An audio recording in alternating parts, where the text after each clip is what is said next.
We are at the Invisible Wounds Conference, and we are talking to Kandi Eastman, one of the honorees.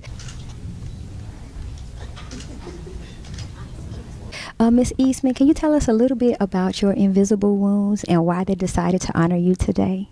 On October 2nd, 2013, I elected to have a double mastectomy after being diagnosed with breast cancer.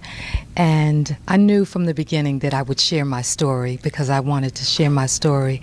And that's my glory, to allow my listeners a piece of me, to allow them to know that you can live, you can survive, and that the best protection is early detection. So I shared my story on the first day of Breast Cancer Awareness Month, and had a lot of support from the community, and it's been sweet for me.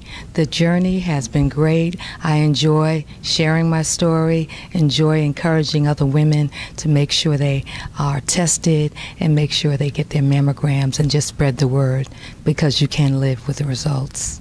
That is a beautiful message, that early detection is the best protection. And that's also wonderful that you found a strength in sharing something that you went through as a woman, just woman to woman.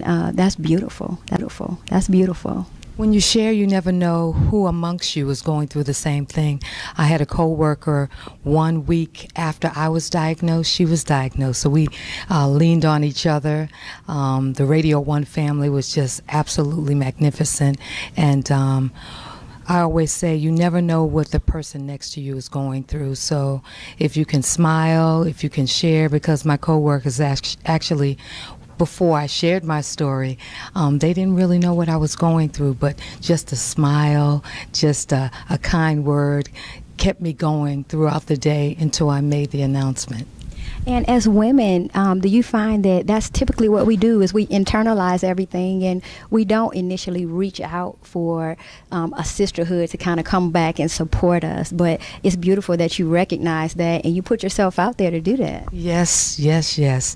In radio, sometimes you have to internalize things because what's going on in your personal life, you try to keep it to yourself, and you entertain and you uplift, so you put yourself on the back burner a lot.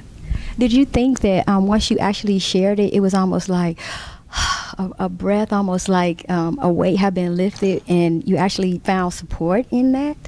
Well, I shared it with my close friends and family, so they knew.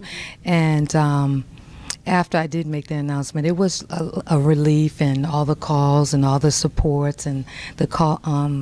I had a group of people bringing food over with Meals on Wheels for Kandi. Food is always good. Yes, food for the soul. So yes.